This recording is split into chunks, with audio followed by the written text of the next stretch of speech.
recently a copy of Hawkman #1 from 1964.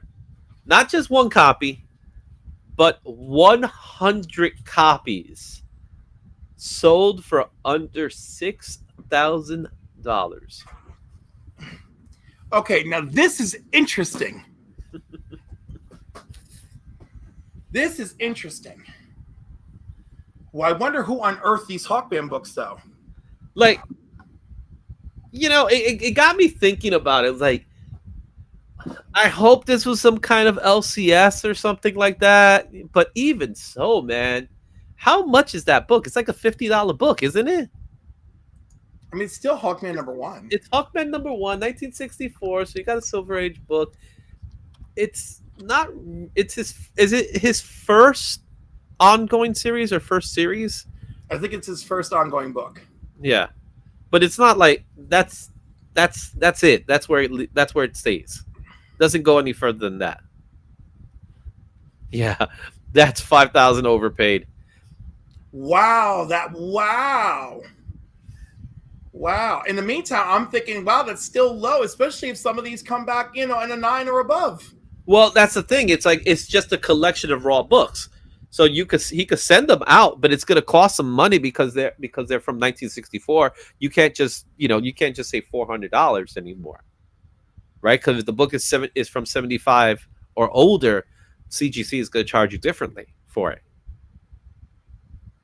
right? So I doubt you're going to grade this book like that.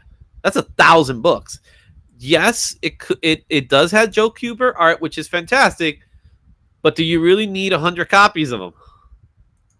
I mean, if someone was selling it as a lot, like, why not? It's an interesting kind of investment. Mm-hmm. All right, so it's unusual, but I feel like the situation presented itself. The person had the money. Maybe they have a plan. Yeah. Wait, right? I don't know, but is Hawkman really that kind of character? Is he not? He was part of the Super Friends. Hawkgirl's part of the Justice League. He was part of the Super Friends much later. He wasn't part of the original. Oh, he didn't come in with Wendy and Marvin and Wonder Dog. Oh no. He came in much later. It's not much later. He came in much later, man. Like the challenge of the Super Friends and all that stuff. No, Challenge of the Super Friends, he's a regular. Wait, does Challenge of the Super Friends happen before or after the Wonder Twins? After Wonder Twins, right? No, Challenge of the Super Friends came before. No, it doesn't. It's after, because they effed up real bad. And there's one episode. Well, there was like this time period where it was kind of like 2 shows in one. Or something like that. The Super Hour, right? Yeah, it was something like that. But it was definitely like the Challenge of the Super Friends, where the Legion of Doom and the Super Friends. So that's where you really see them, because they needed to have that kind of cast, right? Right. When you see Hawkman and stuff, and Hawkgirl for that matter.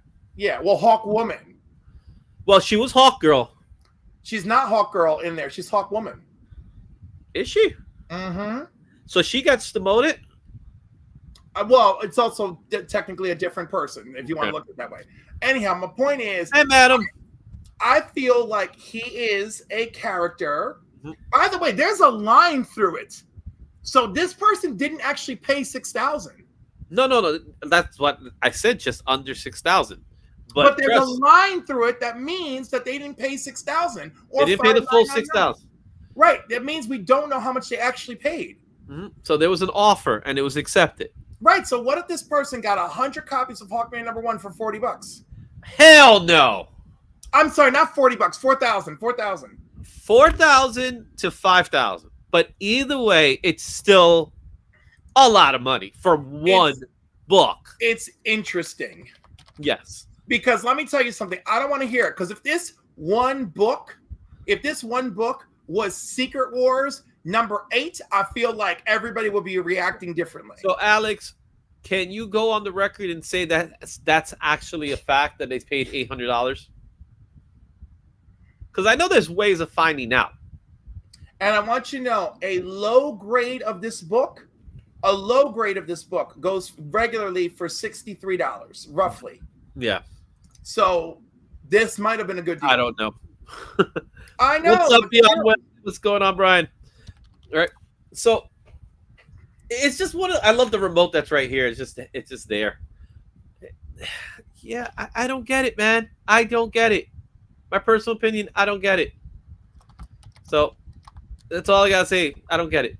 But I love that this is the one that you don't get. I love that this is the one that you don't. Well, it got me thinking, right? If you had 100 copies of one book, I asked you a couple of questions earlier today, right? We're gonna go into that right now. So let me stop sharing this right now, and stuff like that, so I could actually share what we was thinking about. So, got me thinking about that whole topic, right? And let's see here. So when I look at it from multiple perspectives, right? I say to myself, is there a book that you're gonna want to have 100 copies? If you could have 100 copies of the book, what book would it be, right? Before I even get a chance to White Tiger, what's going on? How you doing? So I figured might as well, since we're in the topic, we talked about Madam Web. I figured might as well go there too. But then I just threw one more in it, and yep, they say 5K. It sold for 5K. It's insane. So, Cliff, I ask you 3 questions. The first question is, if there was an album you could listen to on heavy rotation, what would it be? Right? What was the album?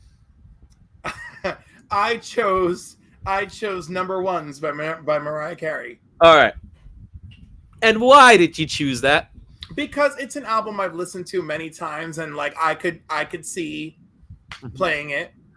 Okay. You know? But also, I need time and context. You hit me with these questions, and I wanted you to just give me I wanted to throw it out there. Right. In the meantime, I'm fighting for my life. I'm fighting for my life at the doctor's office and trying to answer you and trying to get dinner, trying to get home. But yeah. You have 114 copies of New Mutants 14? That's what I'm talking about, Callie. That's what I'm talking about. Sentimentality, baby. Okay. That's a lot of New Mutants. All right. 100 copies of One Action Comics. Superman #1, right? That's not fun. All right. So what are the songs that really stand out for you? Whenever you call with Brian McKnight, I love that one. Love it. That's actually the deep cut of one of these of this album. Yes, and I love it to this day. Well, I will admit, Brian McKnight is one hell of a vocalist. We already know about Mariah. She's getting defrosted right now from what we know. All right. What is there any other songs? I like all the songs. I could play it over and over, but that's the one that every time plays, like all right. So now it got me thinking about the movie that was unsuccessful in movie theaters. It absolutely flopped, but it's a good movie. You said Disney's John Carter, which I did. I'm not disagreeing with you on that one. I think it came in a really bad time for it, and also I feel like Disney tanked it. I think they put a lot of money into it, but they didn't put the right money in the marketing. Because this movie was one of the most expensive movies out there. But it looks great. It still looks great. Mm-hmm. It looks great with that kind of money. That's my point. We could have great movies. And it has the first Gambit. Because that's what I thought. It is the first Gambit. Right? So, what is it about this movie that's so great to you? First of all, the reviews were just nonstop bad. And my friend wanted to see this for his birthday. And I was like, dude, why do you want to see it? All I've heard is nothing but garbage about this movie. And we saw it, and I was like, oh my God, I couldn't be more wrong. I was on the edge of my seat, and I was like, oh my God, they really adapted his first 2 stories so well. This is so good. I was into it. Loved the princess. Loved him. I thought he looked great. I thought everything looked great. I was down. I was at the end. I was angry. I was like, come on, John Carter's descendant, get him back there. Come on. Like I was just like, it was just I was impressed. Okay, cool. All right, now the comic book you said, because I said a comic book that you could have 100 copies of. What was the comic book? John Byrne's Man of Steel #1.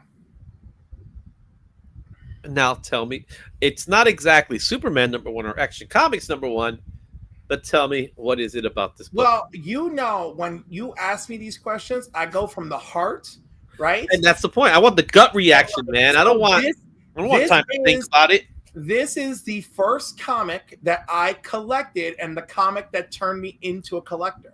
Oh, so this is a sentimental favorite. Yes, absolutely. And you went with this one, not the. So this is the. I'm trying to remember. This is the newsstand, or no? Yeah, this is. This was the regular. No, this is the one. The regular cover A. Right, it's the regular cover A. There's a newsstand and there's a cover B. And the cover B is a little more deluxe, right? Yeah, we're gonna sell them for $5,000. Yeah, I could. Yeah. Yeah, but right. Anyhow, I love this book. It has a special place in my heart. It's some of John Byrne's best work, in my humble opinion. Oh yeah, absolutely. It is the first variant cover. And the back page where he talks about like his like interpretation of Superman and falling in love with the George Reeves series and everything has had immense impact on my life. He talks about the haunted lighthouse as an Adventures Superman episode that drew him into the character. And I didn't even know who George Reeves was yet. I knew he existed. I just didn't have anything. Yeah. Right?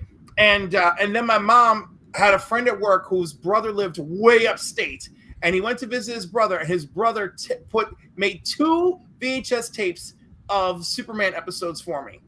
And when I put in the first tape, it was Superman the Mole Man, and I was like, oh, right? When I put in the second tape, the haunted lighthouse was on it, and it just and as a very young kid who was like 9 years old at the time or 10, it was like so impactful to me that this thing that John Byrne had written about was now in my face playing on my television, So that's why this book just means a lot to me. Awesome. All right, so now it's my turn. All right, so I'm going to show you the album that I could hear on heavy rotation because I already have listened to it on heavy rotation. I don't know if it's my favorite album, but it's the one that I could hear over and over. I could hear Nevermind I Need It as much as I could always listen to this album. This is, to me, and first of all, this is the type of album that I have to listen to it all the way through. I cannot put this album on shuffle. You know what I'm saying? It's like when I hear it, I know the first song, I know the second song, and so forth. My favorite song happens to be Lithium, which is the one that I love. Obviously, Smells Like Teen Spirit. There was something different.